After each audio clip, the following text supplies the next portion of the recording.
اعوذ باللہ من الشیطان الرجیم، بسم اللہ الرحمن الرحیم، الحمد للہ رب العالمین والصلاة والسلام علی رسولہ الکریم، رب اشرح لی صدری ویسر لی امری واحلل عقدۃ من لسانی یفقہوا قولی، رب زدنی علما، آمین۔ السلام علیکم ورحمۃ اللہ وبرکاتہ۔ QC1 کا سبق نمبر 17A۔ اس سبق میں ہم نزول قرآن کا مقصد سمجھیں گے، اور گرامر میں ہم امر اور نہیں کے جو افعال کر رہے تھے اس میں جو باقی دو گروپ ہمارے رہ گئے ہیں ان کو کمپلیٹ کریں گے انشاءاللہ۔ تو نماز کے حصے جو ہے نا ہمارے کورس کے وہ کمپلیٹ ہو چکے ہیں۔ ہم نے کل بھی ڈسکس کیا تھا کہ نماز، دعائیں، وضو سے پہلے، وضو کے بعد کی دعا، صورتیں، یہ سب ہماری کمپلیٹ ہو گئی۔ اب ہم نے قرآن کے متعلق کچھ اہم باتیں کرنی ہیں۔ وہ ان کا مقصد کیا ہے؟ یہ جو باتیں اب ہم کریں گے اگلے جو تین اسباق ہیں، آج کا اور اگلے دو اسباق میں، وہ ان کا مقصد یہ ہے کہ ہمیں اس کورس کے اوپر رکنا نہیں ہے، بلکہ ہمیں اب قرآن سمجھنے کی تیاری کرنی۔ تو 50% الفاظ سمجھ لینا، 50% الفاظ سمجھ لینا کافی نہیں ہے، بلکہ ہمیں 100% الفاظ سمجھنے کی کوشش کرنی ہے انشاءاللہ۔ تو آج کے سبق میں ہم پڑھیں گے کہ قرآن کے نازل ہونے کا مقصد کیا ہے۔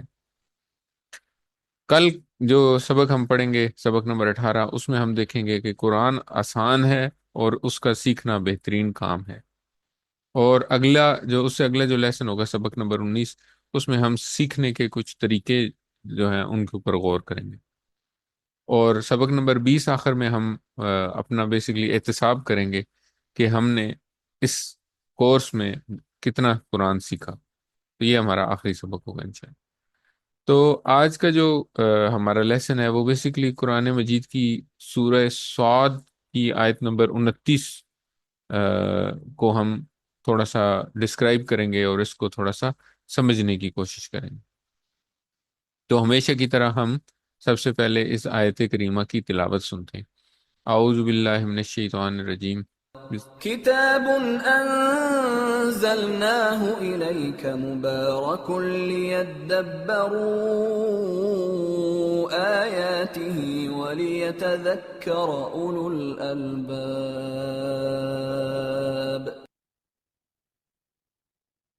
صدق اللہ العظیم۔ قرآن کا مقصد نزول کیا ہے؟ قرآن کا مقصد نزول ہے تدبر۔ تدبر کسے کہتے ہیں؟ تو اس کے بارے میں ہم آج کے سبق میں ڈسکس کرتے ہیں۔ اور یہ تدبر کس چیز پہ کرنا ہے؟ قرآنی آیات کے اوپر کرنا ہے۔ ظاہر ہے قرآن آیات کا مجموعہ ہے، تو ان آیات کے اوپر تدبر کریں گے۔ جب تدبر کریں گے تو ظاہر ہے جو جس لینگویج میں، جس زبان میں قرآن پڑھا جاتا ہے اسی زبان میں کرنا پڑے گا، یعنی عربی کے اوپر کرنا پڑے گا۔ تو اس لیے ہمیں یہاں سے ہم یہ سبق نکال سکتے ہیں، اخذ کر سکتے ہیں کہ قرآن کی ہم عربی سمجھنا ضروری ہے۔ قرآن کریم کا ترجمہ نہیں کیا جا سکتا۔ ترجمہ کرنے کی تو کئی کوششیں کی ہیں۔ آپ مارکیٹ میں دیکھیں گے یا آپ کے گھر میں بھی قرآن کریم کے بہت سارے ترجمے موجود ہوں گے، لیکن جب آپ ان ترجموں کو کھول کے کمپیئر کریں گے تو ترجموں میں فرق ہوگا، ڈفرنس ہوگا۔ یہ جو فرق ہے یہ کیوں ہے؟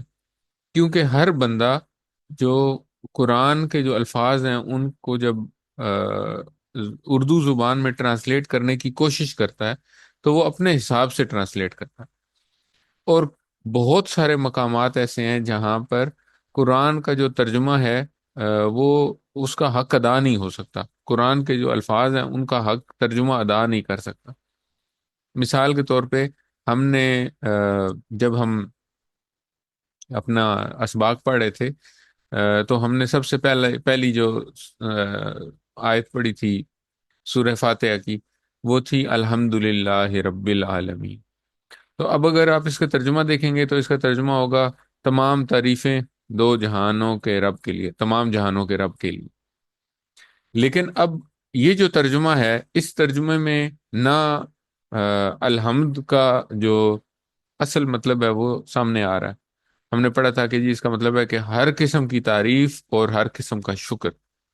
اب یہ جو ہر قسم کی تعریف اور شکر سے جو اسباق آپ لے سکتے ہیں، حمد اور الحمد میں جو فرق ہے یہ ہم ترجمے میں اس کو بیان نہیں کر سکتے۔ اسی طرح رب جو ہے وہ کہنے کو تو آپ نے رب کہہ دیا، تمام جہانوں کا رب ہے، لیکن رب کے لفظ کے اندر جو پوشیدہ بات ہے، یا جو اس کے اندر جو معنی چھپے ہوئے ہیں، ان کو بھی وہ نہیں بتا سکتے۔ اسی طرح عالمین کا مطلب تمام جہانوں تو کر دیا آپ نے، لیکن یہ جو عالمین کی ہم بات کرتے ہیں کہ کتنے عالم ہیں ہمارے ارد گرد، اور ان عالموں کا پروردگار یا ان عالموں کو پالنے والا، اور پھر وہ پالنے والا بھی ایسا کہ جو محبت سے پالے، تو یہ سارا کچھ جو ہے نا، یہ ایک لائن کے ترجمے میں ہم ڈسکرائب نہیں کر سکتے۔ یہاں پہ ایک مثال لکھی ہوئی ہے کہ ایک شعر ہے، یہ کوئی انقلاب جب ہوا تھا تو کسی شاعر، انقلابی شاعر کا شعر ہے کہ کیسے کیسے ایسے ویسے ہو گئے، ایسے ویسے کیسے کیسے ہو گئے۔ اگر اب اس کو ترجمہ کرنا چاہیں نا انگلش میں یا کسی اور زبان میں، تو اس کے اندر جو گہری بات اس نے کہہ دی ہے شاعر نے، اس کو آپ ٹرانسلیٹ نہیں کر سکتے۔ تو جب انسانی کلام کا ترجمہ کرنا ناممکن ہے، تو اللہ کے کلام کا ترجمہ کرنا اور اس ترجمہ، وہ اس وہ اس کلام کا حق ادا کر دے، یہ تو پاسبل ہی نہیں ہے۔ اگر ہم نے قرآن کے 100 ترجمے بھی پڑھ لیے ہوں، تو ہم نے جو اصل جو قرآن کی روح ہے، جو قرآن کا جو، وہ نہیں ہمیں سمجھ آ سکتا۔ قرآن جو ہے وہ صرف عربی قرآن کریم۔ اب اس میں یہ بات کہتے ہوئے ہم یہ نہیں کہہ رہے کہ جو ترجمہ ہے اس کی قدر کم کر دی ہے ہم نے، بلکہ ترجمہ ایک پل ہے، اور نہ ہی ہم قرآن کی آیات پڑھنے کے ثواب کی نفی کر رہے ہیں۔ قرآن کی آیات پڑھنے کے ساتھ جو ثواب ہے، وہ نبی کریم صلی اللہ علیہ وسلم نے ہمیں بتایا ہے کہ ہر لفظ کے بدلے 10 نیکیاں ملنی ہیں۔ تو وہ نیکیاں بھی اپنی جگہ ہیں، نہ ان نیکیوں کی ہم کہہ رہے ہیں کہ وہ نیکیاں نہیں ملیں گی، اور نہ ہم یہ کہہ رہے ہیں کہ ترجمے کی قدر کم ہوئی ہے۔ لیکن ہمارا جو بیسک مقصد ہے اس ساری بات کرنے کا، وہ یہ ہے کہ ترجمہ ایک پل کی طرح ہے، ترجمہ منزل نہیں ہے۔ اس ترجمے کو، یعنی کہ اس پل کو استعمال کرتے ہوئے ہم قرآن عربی کو سیکھنا چاہتے ہیں، اور وہ عربی ہم اس طرح سیکھنا چاہتے ہیں کہ جب قرآن کریم پڑھا جا رہا ہو تو ڈائریکٹ عربی ٹیکسٹ جو ہے نا، اس سے ہمیں سمجھ آ رہا ہو کہ اللہ تعالیٰ ہمیں جو ہدایت اس قرآن میں نازل فرمائی ہے اللہ تعالیٰ نے، وہ ہمارے دل کے اوپر محسوس کر سکیں ہم اس کو، اور اس کا اثر ہمارے دل پہ محسوس ہو۔ ہر حرف کے بدلے 10 نیکیاں ہیں، یہ نبی کریم صلی اللہ علیہ وسلم کی حدیث ہے، اس سے کوئی انکار نہیں کر سکتا۔ صورتوں اور آیتوں کے کئی خاص اثرات بھی ہیں، جیسے ردم ہے آیات کے درمیان میں، وہ ترجمے میں وہ تاثیر نہیں ہے جو کہ عربی الفاظ کے اندر ہے۔ مثال کے طور پہ ہم سورہ رحمان پڑھتے ہیں، اب سورہ رحمان کا ترجمہ اور سورہ رحمان خود، جب سورہ رحمان پڑھی جاتی ہے، عربی جو اس کا الفاظ ہیں، جب وہ پڑھے جاتے ہیں، ایک خاص ردم ہے ان کے اندر۔ اسی طرح قرآن کی آخری آیات کے اندر یہ جو ردم ہے، یہ بہت زیادہ واضح ہے۔ تو یہ ایک نورانی وولٹیج کی طرح ہے جو کہ دل کو چیر کے اندر اتر جاتا ہے، اگر آپ کو عربی سمجھ آ رہی ہو۔ اگر آپ کو سمجھ نہیں آ رہی ہوگی تو ظاہر ہے پھر تو آپ اس کو کیا ہی فیل کریں گے۔ آیت کریمہ جو ہم نے پڑھی تھی، اس کا ترجمہ اور اس کے اسباق دیکھتے ہیں تو پھر ہمیں سمجھ آئے گا کہ آج کا جو سبق تھا اس کا مقصد کیا ہے۔ پہلا حصہ ہے کتاب انزلناہ الیک مبارک۔ کتاب، یہ کتاب یا کتاب، یہ کون سی کتاب ہے؟ قرآن کریم۔ انزلناہ، انزل، انزلہ کا مطلب ہے اس نے اتارا، اور انزلنا کا مطلب ہے ہم نے اتارا، اور ہو اس کو، یہ جو ہو ہے یہ یہاں پہ وہ چیز ہے جس کے اوپر اثر ہو رہا ہے، تو ہم نے اتارا ہے اس کو۔ الہی کا، یہاں پہ ہو جو ہے یہ واپس اس کتاب کی طرف جا رہا ہے، ہم نے اتارا ہے، ہو کا مطلب ہے اس کتاب کو، الہی کا آپ کی طرف بھی ہم نے پڑھا تھا، الہ کے لیے ہم نے پڑھا تھا السلام، ان للہ و انا الیہ راجعون، تو اللہ کی طرف لوٹ کر جانا ہے۔ تو الیہ کا مطلب ہے آپ کی طرف، اور مبارکن کا مطلب ہے برکت والی، یہ ہم پہلے لفظ پڑھ چکے ہیں، اللہم بارک میں ہم نے پڑھا تھا، تو وہاں پہ بھی ہم نے ذکر کیا تھا کہ ہم اردو میں بھی کہتے ہیں عید مبارک، تو مبارک کا مطلب ہے برکت والی۔ تو یہ کتاب ہم نے اتارا ہے اس کو آپ کی طرف، اور یہ برکت والی ہے۔ قرآن کی کتاب، قرآن جو ہے وہ اللہ کی کتاب ہے، اللہ نے اس کو آسمان سے اتارا ہے۔ اچھا، اب برکت کے بارے میں بھی ہم نے پڑھا تھا کہ برکت کے معنی ہے کسی نعمت کا ملنا، قائم رہنا اور بڑھتے رہنا۔ یہ وہ زیادتی ہے یا یہ وہ بڑھوتری ہے کسی بھی چیز میں جو ہمیں نظر تو نہیں آتی لیکن ہم اس کو محسوس کر سکتے ہیں۔ اور اس قرآن کی برکت جو کہ اللہ تعالیٰ نے یہاں پہ بیان کی ہے اس آیت کے اس ٹکڑے میں، اس کا یہ عالم ہے کہ جس مہینے میں یہ قرآن اترا وہ مہینہ بہترین مہینہ بن گیا۔ کون سا مہینہ ہے وہ؟ رمضان کا مہینہ۔ جس رات میں یہ اتری وہ رات 1000 مہینوں سے بہتر رات بن گئی۔ وہ کون سی رات ہے؟ لیلۃ القدر۔ پھر جس نبی پر اترا وہ نبی نبیوں کا سردار کہلایا، یہ ہمارے پیارے نبی کریم صلی اللہ علیہ وسلم۔ اور جس شہر میں یہ اترا اس کے بارے میں اللہ تعالیٰ نے فرمایا کہ یہ بہترین اور امن والا شہر ہے۔ تو اس قرآن کے ساتھ جو جو چیز مس ہوئی وہ بابرکت ہو گئی۔ پھر اس قرآن نے دنیا کی تاریخ کو بدل دیا۔ جن لوگوں پر یہ قرآن اترا ان کی زندگیاں بدل گئیں۔ صحابہ کرام رضی اللہ عنہم سعودی عرب کے ایک صحرا کے اندر، ایک شہر کے اندر رہنے والے کچھ لوگ تھے، اور دنیا بہت ترقی کر چکی تھی اس وقت۔ دنیا کی ترقی اور اس شہر کا اگر آپ موازنہ کریں تو زمین آسمان کا فرق تھا، اس طرح کہ کیسر و کسرا جیسے بڑی بڑی سلطنتیں موجود تھیں، اور یہ عرب کے اندر ایک شہر تھا جس میں یہ لوگ رہتے تھے۔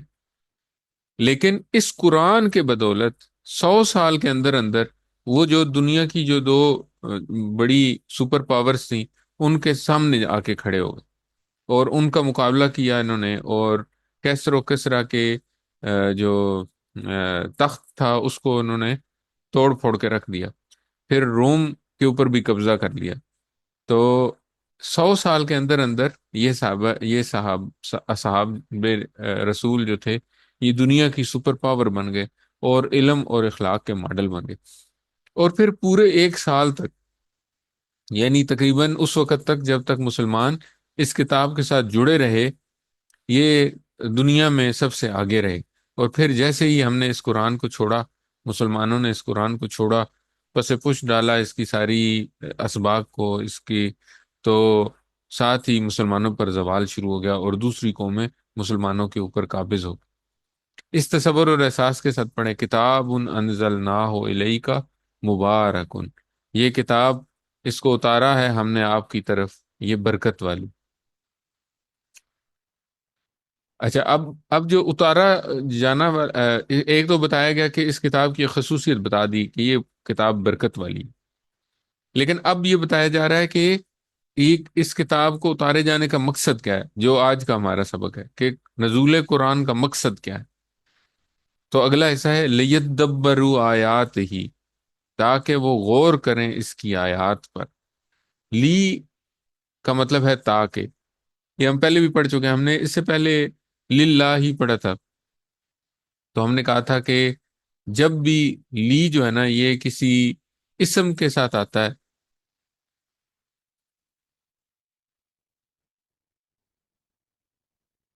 ہم نے یہ پڑھا تھا کہ جب بھی لی جو ہے وہ کسی اسم کے ساتھ آتا ہے تو اس کا مطلب ہوتا ہے کے لیے، جیسے للہ، بسم اللہ، اعوذ باللہ، الحمد للہ، ٹھیک ہے، تو للہ میں کے لیے۔ اور جب یہ کسی اس کے ساتھ آتا ہے، حرف کے ساتھ آتا ہے، جیسے فی کے ساتھ آیا تھا، تو ہم نے پڑھا تھا کہ اس کا مطلب ہوتا ہے البتہ۔ اور جب یہ کسی فعل کے ساتھ آتا ہے، جیسے یدبرو، یدبرو کا مطلب ہے تدبر کرنا یا غور کرنا۔ تدبر کرنا ہم اردو میں بھی استعمال کرتے ہیں۔ تو جب یہ کسی فعل کے ساتھ آتا ہے تو وہاں پہ اس کا مطلب ہو جاتا ہے تاکہ، یعنی کہ ریزن بتائی جا رہی ہے کہ اس قرآن کو نازل کرنے کا مقصد کیا ہے، تاکہ وہ کیا کریں، تدبر کریں۔ یدبرو، وہ سب غور کریں، دبرا یدبرو، کس پر؟ آیات ہی، آیات، آیت کی جمع واحد جمع ہے. آیت کا مطلب ہے قرآن کی جو ایک آیت ہوتی ہے اس کو آیت کہتے ہیں ہم لوگ. اور اس کی جمع ہے آیات.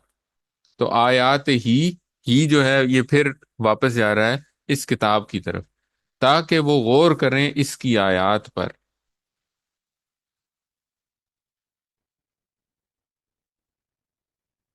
اچھا، اب غور کرنا کیا ہے اس کے بارے میں ہم ابھی تفصیل کے ساتھ دیکھیں گے. تو اگلا حصہ ہے وَلِيَتَذَكَّرَ، اور تاکہ نصیحت پڑھیں، تذکر کریں.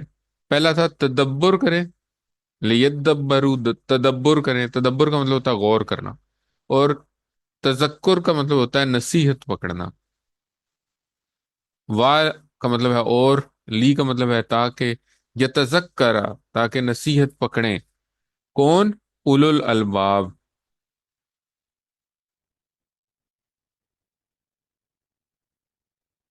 اولو جو ہے یہ اس کا مطلب ہوتا ہے والے. اور یہ ہم نے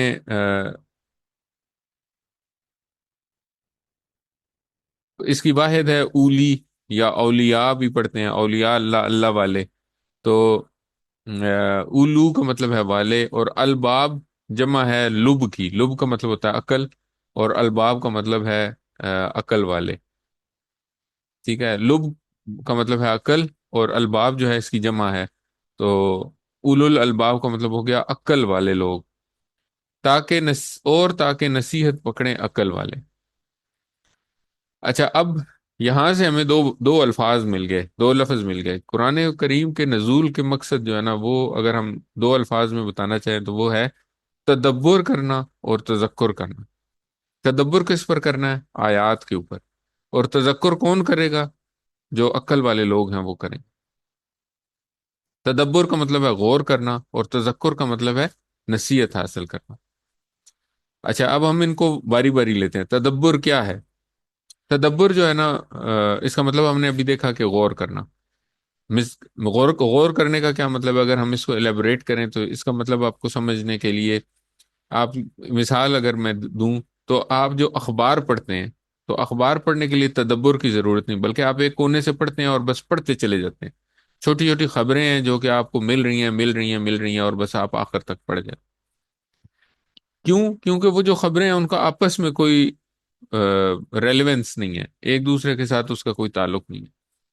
لیکن جب آپ سائنس کی کتاب پڑھیں کوئی، تو اس وقت آپ اس کو اس طرح نہیں پڑھ سکتے جس طرح اخبار پڑھتے ہیں، بلکہ آپ ایک ٹاپک پڑھتے ہیں، پھر اس ٹاپک کو دوبارہ پڑھتے ہیں، پھر اس ٹاپک کو تیسری دفعہ پڑھتے ہیں، اس کے ایک ایک لفظ کو سمجھتے ہیں، اس کے اندر جو پروسیس بیان کیا گیا اس کو سمجھنے کی کوشش کرتے ہیں. پھر اس کے بعد اس سے اگلا ٹاپک پڑھتے ہیں، اگلا ٹاپک پڑھتے ہیں، پھر اس کو پچھلے ٹاپک کے ساتھ ریلیٹ کرتے ہیں. پچھلا جو نالج آپ نے حاصل کیا تھا اس نالج کے اوپر بلڈ کر کے آپ اگلا ٹاپک پڑھتے ہیں. اور پھر اسی طرح اس سے اگلا ٹاپک جب پڑھتے ہیں تو وہ پچھلے دونوں جو ٹاپکس ہیں ان کے اوپر بلڈ کر کے پڑھتے ہیں. تو اس طرح ہم آہستہ آہستہ پڑھتے ہیں، اور کئی دفعہ ہمیں ایک دفعہ ایک چیز پڑھ کے پھر پیچھے جانا پڑتا ہے، واپس جاتے ہیں، اپنا جو بھی کنسپٹ ہوتا ہے اس کو ریوائز کرتے ہیں اور پھر آگے چلتے ہیں. تو سائنس کی کتاب جو ہے نا وہ ہم اخبار کی طرح نہیں پڑھ سکتے. اس کو کہتے ہیں تدبر. اور تدبر اس وقت ہوتا ہے جس وقت سمجھ آئے گی. اگر آپ کو سمجھ ہی نہیں آ رہی، اگر آپ کتاب پڑھ رہے ہیں، مثال کے طور پہ وہ کتاب کسی ایسی لینگویج میں ہے جس کو آپ پڑھ سکتے ہیں، لیکن وہ آپ کو سمجھ نہیں آ رہی، تو پھر آپ اس پہ تدبر کیا خاک کریں گے؟ تو غور کرنے کے لیے سمجھنا سب سے پہلی شرط ہے. اچھا، اب ہم قرآن کو جب ہم اپنی زندگی میں لائیں گے، تو اس زندگی میں لانے کے لیے ہمیں چار باتیں سمجھنی ہے. کہ قرآن سے ہمارا تعلق ڈائریکٹ ہے، پرسنل ہے، پلانڈ ہے، اور ریلیونٹ ہے. تدبر جب بھی کریں گے ہم، تو غور کریں گے، تو غور کرنے سے پہلے یہ چار چیزیں ہمارے ذہن میں ہونی چاہیے. ڈائریکٹ تعلق ہے، اس کا کیا مطلب ہے؟ کہ قرآن جو ہے یہ اللہ تعالیٰ کا کلام ہے، یہ عام کسی بے جان کتاب کی طرح نہیں ہے، یہ ایک زندہ کتاب ہے.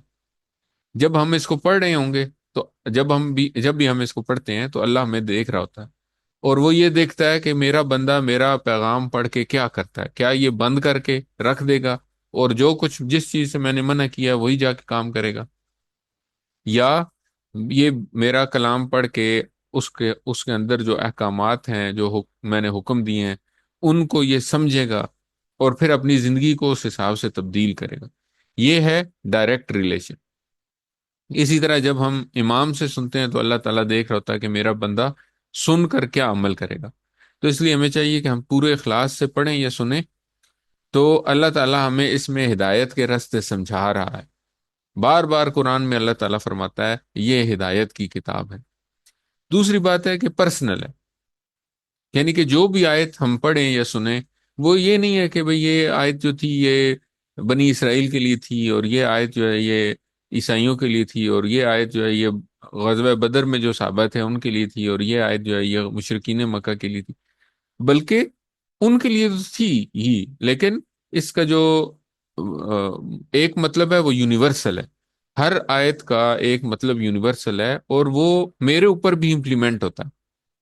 مثال کے طور پہ اگر اللہ تعالیٰ نے کسی جگہ منافقوں کی بات کی، تو مجھے یہ دیکھنے کی ضرورت ہے کہ کہیں میرے اندر کوئی ایسی خصوصیات تو نہیں ہے کہ میں منافقوں میں شامل ہو رہا ہوں، نعوذ باللہ۔ اسی طرح اللہ تعالیٰ نے اگر کہیں بنی اسرائیل کا کوئی واقعہ بیان کیا، تو مجھے یہ دیکھنا چاہیے کہ کہیں میں یا ہمارا معاشرہ بھی اسی طرف تو نہیں جا رہا جس طرف بنی اسرائیل جا رہے تھے۔ اسی طرح اگر کہیں مشرکین مکہ کے لیے کوئی وعید آئی ہے، تو مجھے سوچنا چاہیے کہ کہیں میں بھی اس وعید کا ذمہ دار تو نہیں بن رہا، میرے لیے بھی کہیں یہ وعید تو نہیں صحیح ثابت ہو رہی۔ اگر کہیں دوزخ سے ڈرایا جا رہا ہے تو ہمیں ڈر جانا چاہیے، اور اگر کہیں جنت کی خوشخبری دی جا رہی ہے تو ہمیں اس کا لالچ پیدا ہونا چاہیے۔ اگر ہمیں کسی وقت اللہ تعالیٰ فرماتے ہیں کہ زمین کی طرف دیکھو، تو ہمیں غور کرنا چاہیے زمین کے اوپر۔ اگر اللہ تعالیٰ فرماتے ہیں کہ آسمان کو دیکھو، پہاڑوں کو دیکھو، تو ہمیں آسمان اور پہاڑوں کو دیکھ کر ان کے بارے میں سوچنا چاہیے کہ یہ کس نے بنائے۔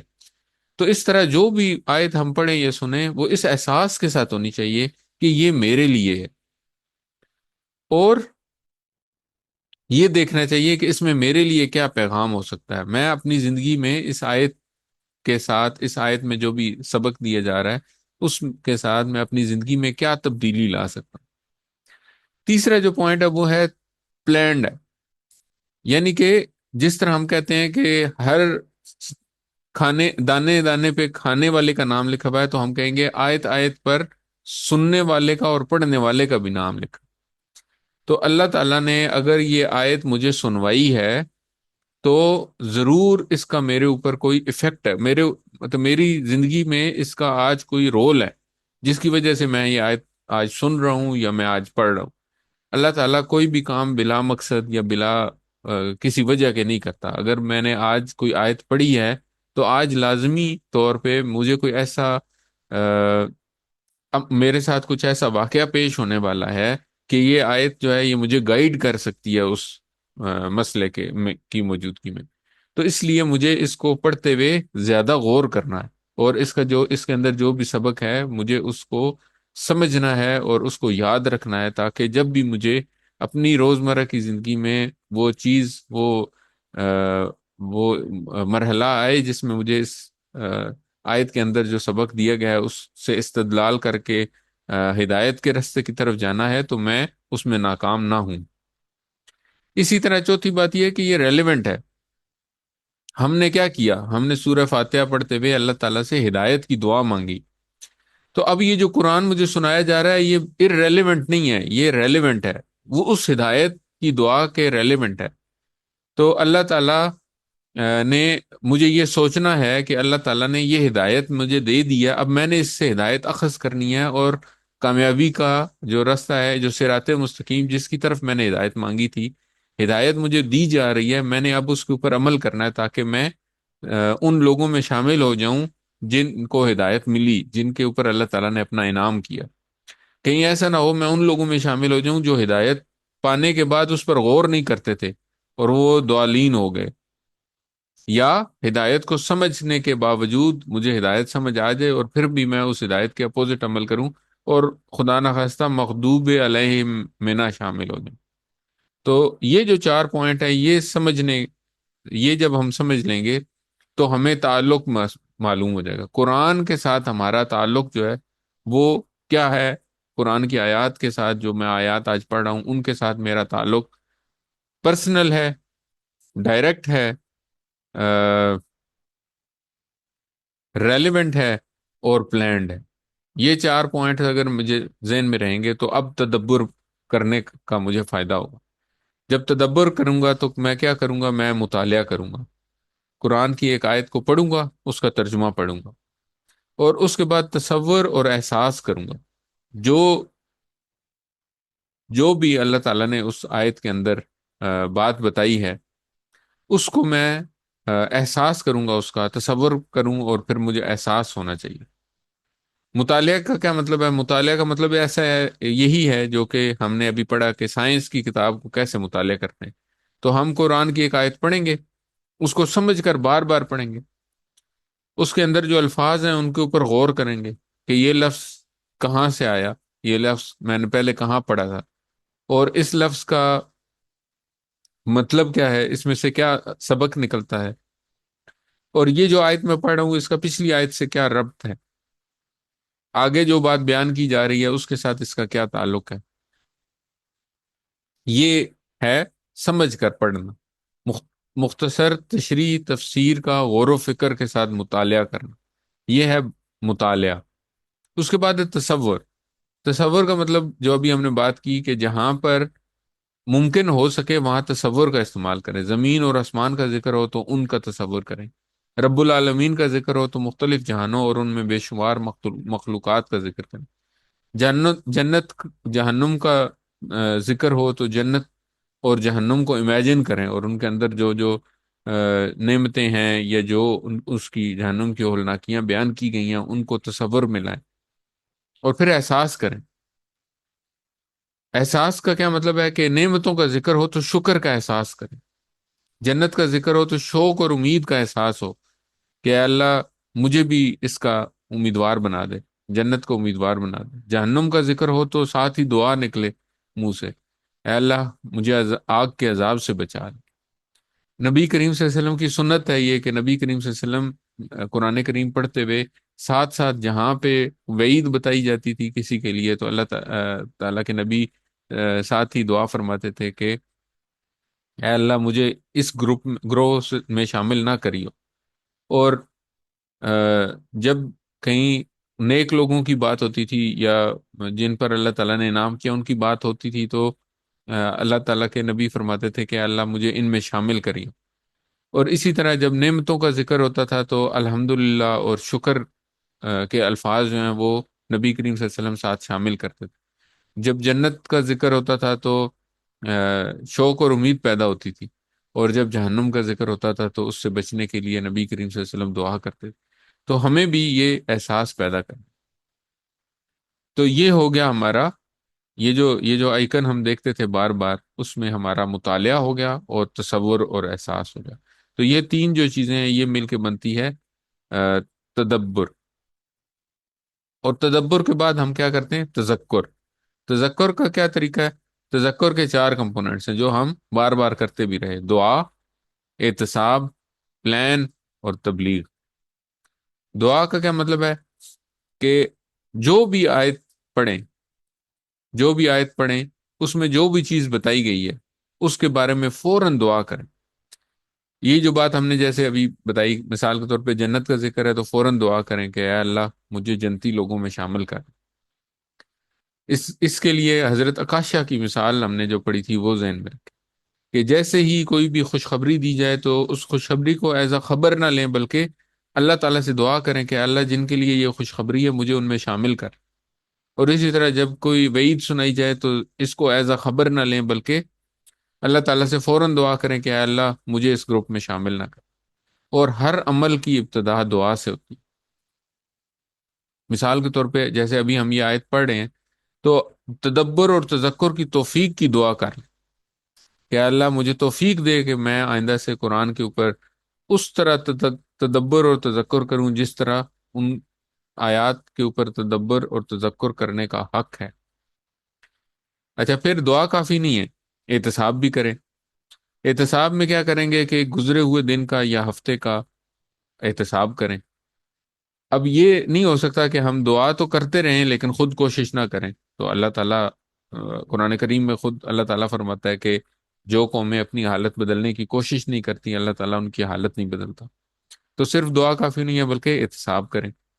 اور اگر احتساب میں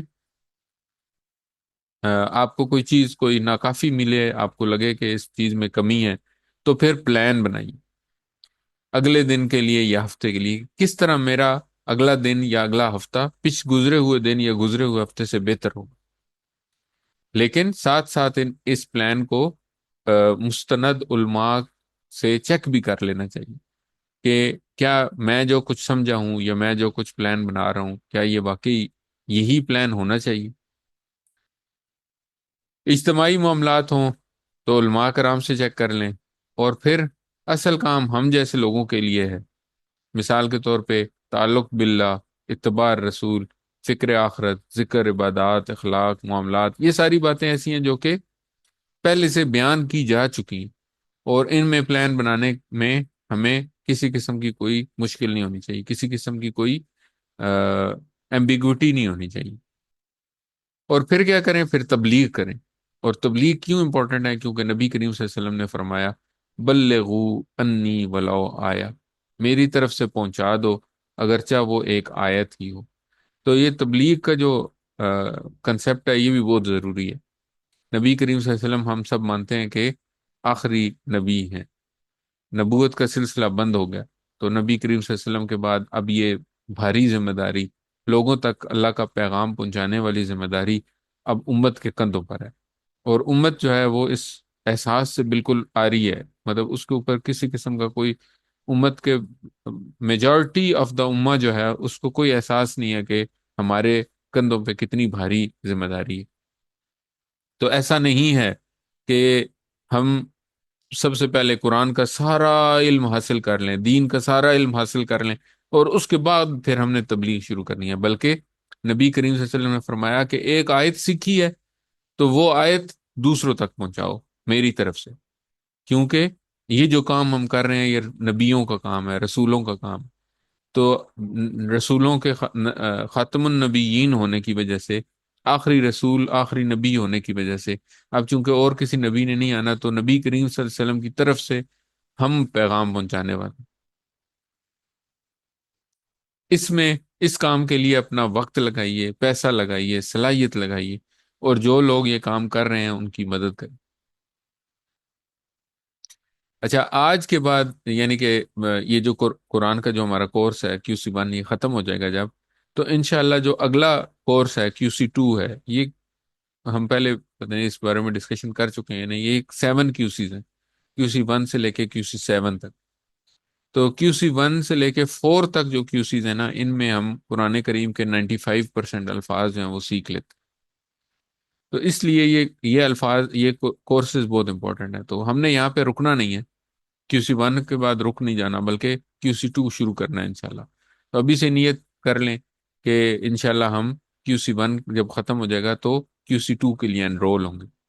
اور جب ہم QC2 میں انرول ہوں گے تو ہم اب نماز کا حصہ تو ہمارا ختم ہو گیا، تو اب ہم کیا کریں گے؟ اب ہم قرآن پڑھنا شروع کریں گے.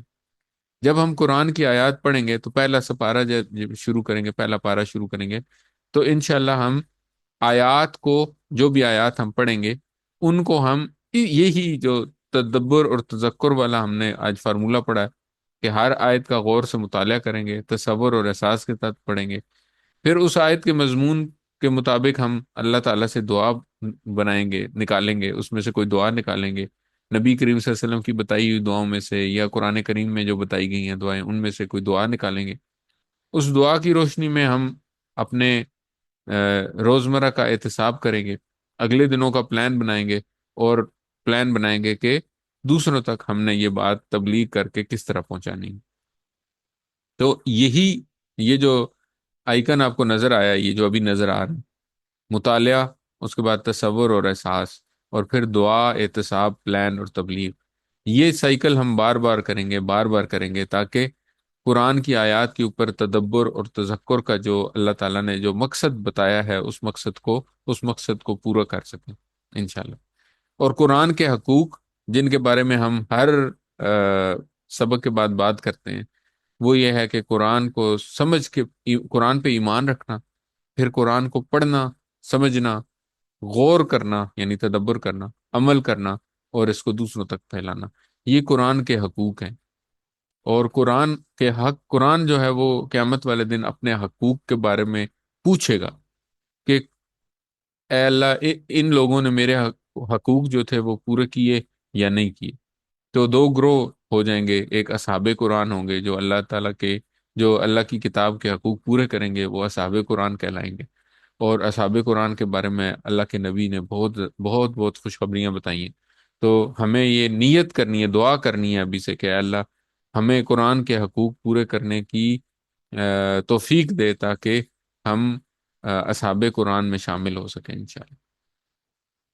بغیر سمجھے، تو آج کا جو سبق تھا وہ یہ، جو ٹیک ہوم میسج ہے وہ یہ ہے کہ بغیر سمجھے تدبر اور تذکر نہیں ہو سکتا، یعنی کہ مقصد نزول قرآن جو اللہ تعالیٰ نے بیان فرمایا ہے وہ پورا نہیں ہو سکتا۔ اس لیے آج اور ابھی دعا کریں اور پلان بنائیں کہ کچھ بھی ہو جائے انشاءاللہ ہم قرآن کریم کو سیکھنے کا پروگرام مسلسل جاری رکھیں۔ الحمدللہ اب ہمارا یہاں پہ سبق ختم ہوا آج کا، تو اب ہم لیتے ہیں ایک بریک اور اس کے بعد پڑھیں گے گرامر۔ السلام علیکم ورحمۃ اللہ وبرکاتہ۔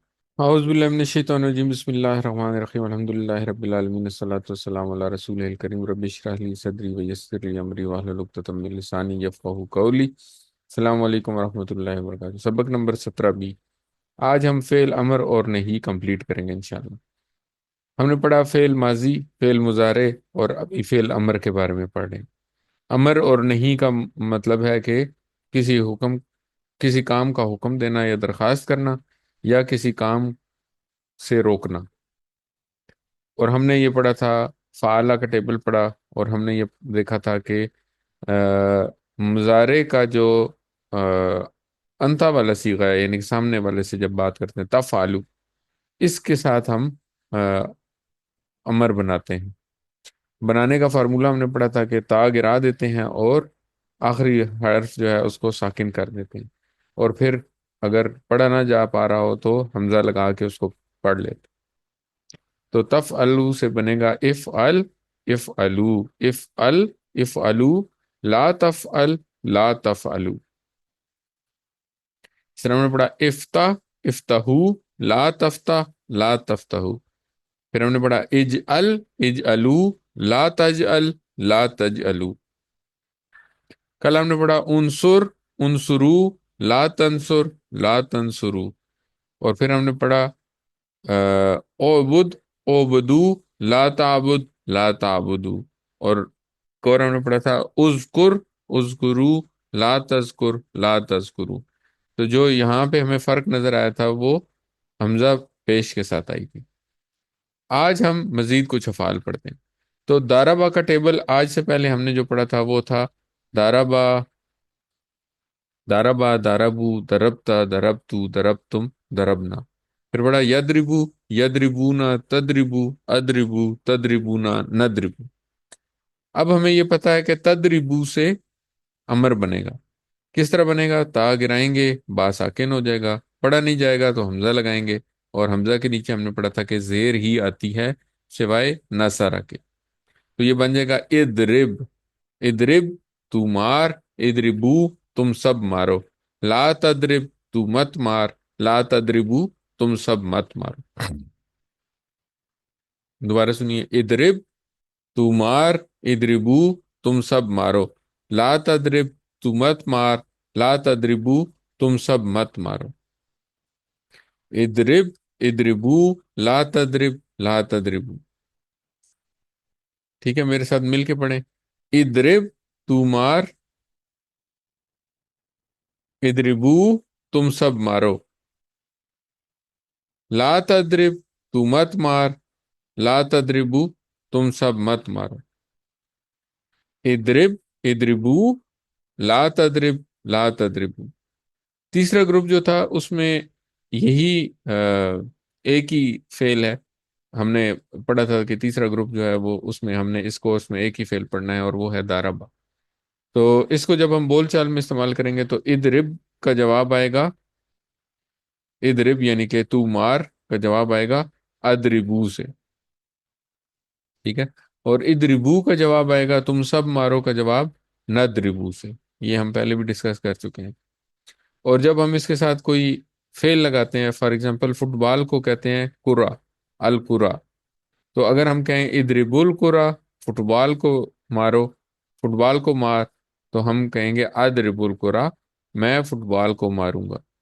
اور اگر ہم کہیں ادرب الکرا، تم سب مارو فٹ بال کو، تو جواب ہوگا ندرب الکرا، ہم سب مارتے ہیں یا ماریں گے بال۔ چلیے چوتھا آ گیا۔ چوتھا گروپ جو تھا اس کا جو پہلا فعل ہے وہ ہے سامعہ۔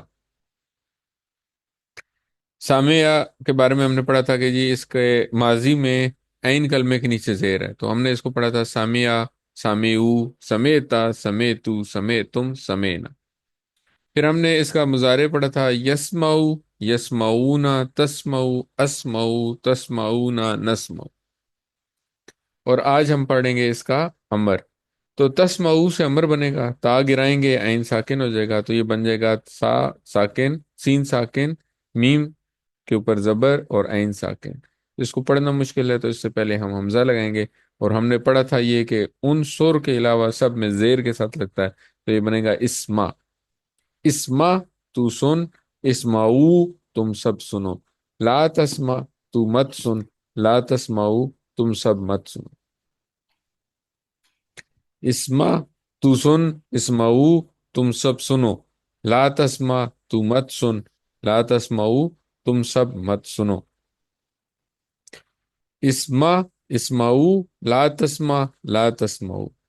میرے ساتھ پڑھیں، اسما تو سن، اسما تو سن، اسمعو تم سب سنو، اسمعو تم سب سنو، لا تسمع تو مت سن، لا تسمع تم مت سنو، لا تسمعو تم سب مت سنو۔ لا تسمعو تم سب مت سنو۔ اسما، اسمعو، اسما، اسما، اسمعو، لا تسمع، لا تسمعو۔ لا تسمع، لا تسمعو۔ اچھا اب اگر بول چال بنے تو اسما کا جواب کیا ہوگا؟ ٹیبل آپ کے سامنے ہے، اسما کا اسما، جواب اسمعو، اسما نہیں اسمعو، اسمعو۔ تو اسما کا جواب ہوگا اسمعو، اور اسمعو کا جواب ہوگا نسمع، نسمعو، یا پہ حمزہ کے اوپر پیش تھی، ٹھیک ہے جی؟ تو اسما کا جواب ہے اسمعو، اور اسمعو کا جواب ہے نسمعو۔ اور اگر ہم اس کے ساتھ کوئی اور اسم لگائیں، فار ایگزامپل ہم کہیں اسمع القرآن، تم قرآن سنو، تو جواب ہوگا اسمع القرآن، میں قرآن سنتا ہوں یا سنوں گا۔ اسمع القرآن، تم سب قرآن سنو، تو جواب ہوگا نسمع القرآن، ہم سب قرآن سنتے ہیں یا ہم سب قرآن سنیں گے۔ الحمدللہ۔ اچھا یہ اب ہمارا ہوم ورک ہے، ہم نے پڑھا، اس سے پہلے ہم نے پڑھا تھا عالمہ کا ٹیبل، جب پڑھا تھا عالمہ اس نے جانا، عالمہ، عالمو، علمتا، علمتو، علمتم، علمنا۔ پھر اس کا مظاہرہ پڑھا تھا یا علمو، وہ جانتا ہے یا وہ جانے گا، یا علمون، تعلمو، عالمو، تعلمون، نعلم۔ اب تعلمو سے ہم نے بنانا ہے امر، تو کیسے بنائے گا؟ تے جی گرا علی دیں بھی گے آپ ہی ہاں، تا گرائیں گے، اور میم پہ پیش ہٹا دیں گے۔ میم ساکن کر دیں گے، تو یہ بن جائے گا عین ساکن، لام کے اوپر زبر، میم ساکن۔ پڑھا نہیں جائے گا تو ہم اس سے پہلے حمزہ لگائیں گے، اور ہم پہلے پڑھ چکے ہیں کہ ناصرہ کے گروپ کے علاوہ جب بھی ہم حمزہ لگائیں گے امر بنانے کے لیے تو زیر کے ساتھ لگائیں گے، تو یہ بنے گا اے لم، تو جان، اے لمو، تم سب جانو، لا تعلم، تو مت جان، لا تعلمو، تم سب مت جانو۔ اے لم، اے لمو، لا تعلم، لا تعلم۔ علم تو جان، علمو تم سب جانو، لا تعلم تو مت جان، لا تعلمو تم سب مت جانو۔ تو یہ آپ لوگوں کا ہوم ورک ہے۔ اور آخری جو ہمارا فعل ہے وہ ہے عاملہ۔ تو عاملہ کا ٹیبل کس طرح تھا؟ عاملہ اس نے عمل کیا، عاملو، عملتا، عملتو، عملتم، عملنا. پھر یعملو، یعملونا، تعملو، آملو، تعملونا، نعملو. اور تعملو سے ہم بنائیں گے امر. کیسے بنے گا؟ تا گر جائے گا، لام ساکن ہو جائے گا، پیچھے رہ جائے گا عین ساکن، میم کے اوپر زبر اور لام ساکن. یہ پڑھا نہیں جائے گا تو اس سے پہلے ہم لگائیں گے حمزہ. اور ہم نے پڑھا تھا کہ ناصرہ کے علاوہ ہمیشہ ہم زیر کے ساتھ پڑھیں گے. یہ بنے گا اے مل، تو عمل کر، اے ملو، تم سب عمل کرو، لا تعمل، تو مت عمل کر، لا تعملو، تم سب مت عمل کرو. اے مل، تو عمل کر، اے ملو، تم سب عمل کرو، لا تعمل، تو مت عمل کر، لا تعملو، تم سب مت عمل کرو. اے مل، اے ملو، لا تعمل، لا تعملو. الحمدللہ. تو اس طرح ہم نے 4 گروپس پڑھے: فاتحہ، ناصرہ، داربا، سامیہ. ان گروپس کو یاد کرنے کے لیے آپ کی بک کے پیچھے ایک جو بیک ہارڈ کور ہے پیچھے والا، اس کے اوپر ایک نیمونک بھی دیا ہوا ہے. وہ نیمونک آپ کی نظروں سے پتہ نہیں گزرا ہے یا نہیں.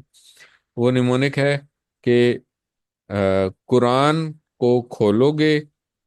فاتحہ کا مطلب تھا اس نے کھولا، تو قرآن کو کھولو گے فاتحہ تو اللہ کی مدد آئے گی ناصرہ. ناصرہ کا مطلب ہے اس نے مدد کی، تو اللہ کی مدد آئے گی ناصرہ. ورنہ مار پڑے گی دارابا، اس لیے سن لو سامعہ. ٹھیک ہے، تو اس نیمونک کے ساتھ، چھوٹا سا نیمونک ہے، اس کے ساتھ آپ ان 4 گروپس کے نام یاد رکھ سکتے ہیں. اور 4 گروپس میں فرق جو ہے وہ کیا ہے کہ ماضی میں پہلے 3 گروپ ایک جیسے ہیں، چوتھے گروپ میں ماضی میں عین کلمے کے نیچے زیر ہے. مضارع میں جو فاتح ہے، فاتحہ ہے، اس کا بنے گا یفتحو.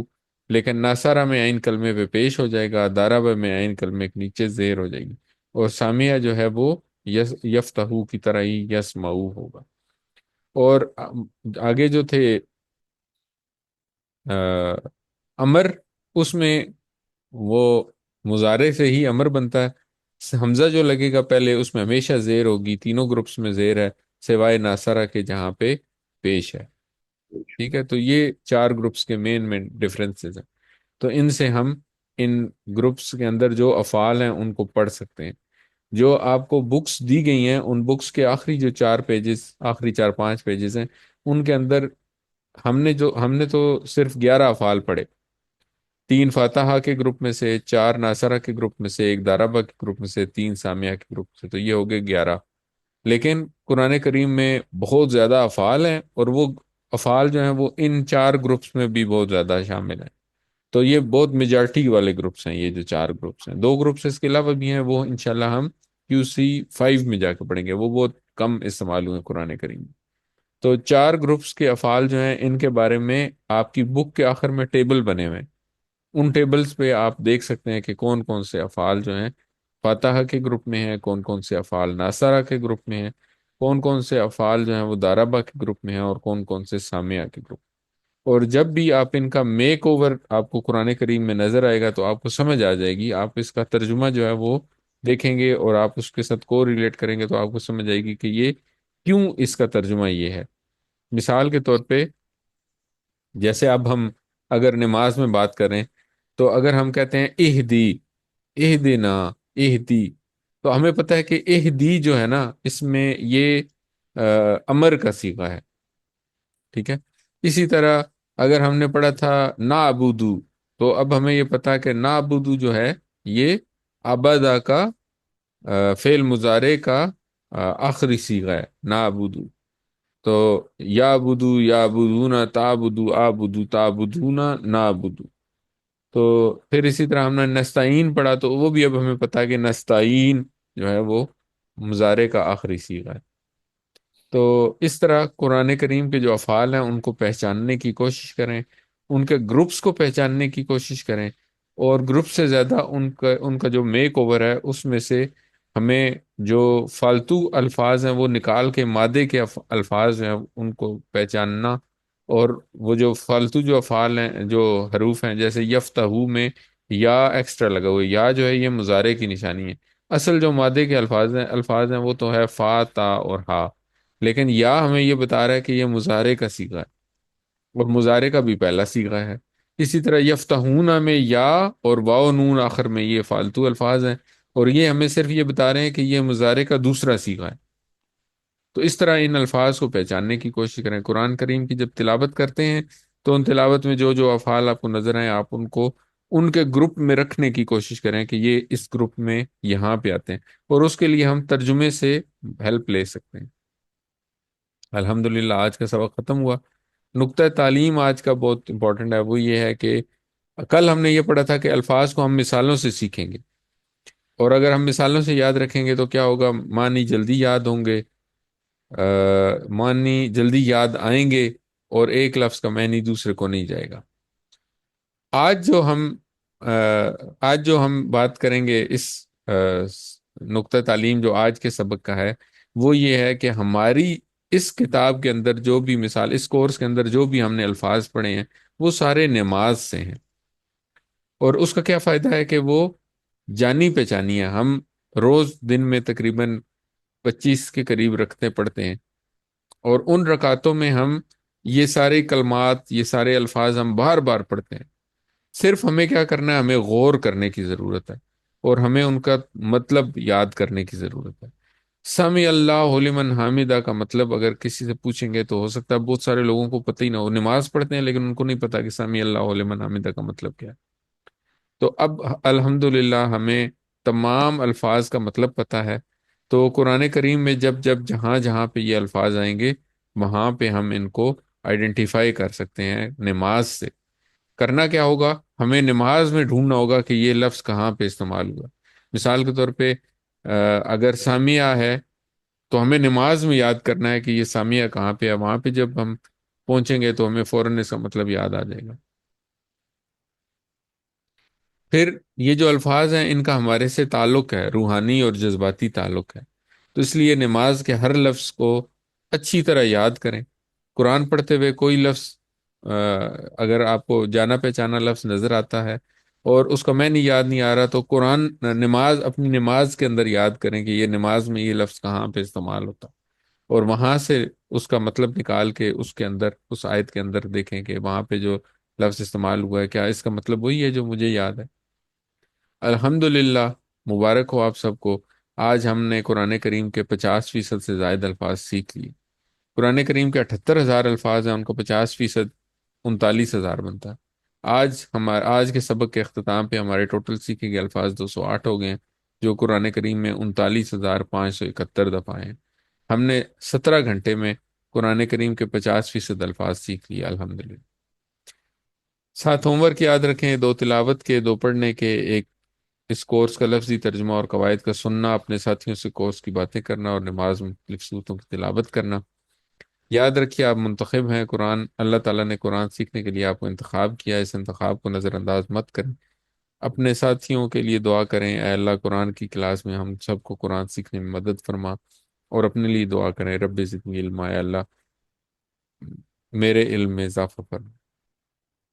وہ پاکٹ بک اپنے ساتھ رکھیں اور ٹیچر بنیے، جو کچھ آپ نے سیکھا دوسروں کو سکھائیں، سب سے زیادہ فائدہ آپ کو خود ہوگا، آپ خود اچھا سیکھیں گے۔ اور آپ اگر QC1 کا ٹیچر بننا چاہیں گے تو انشاءاللہ اس کی ٹریننگ بھی ملے گی۔ اللہ تعالیٰ سے دعا ہے کہ وہ ہمیں قرآن کو پڑھنے، سمجھنے، غور کرنے، یاد کرنے، عمل کرنے اور پھیلانے کی توفیق عطا فرمائے۔ سبحان اللہ و بحمدہ، سبحانک اللہم و بحمدک، نشہد ان لا الہ الا انت، نستغفرک و نتوب الیک۔ السلام علیکم ورحمۃ اللہ۔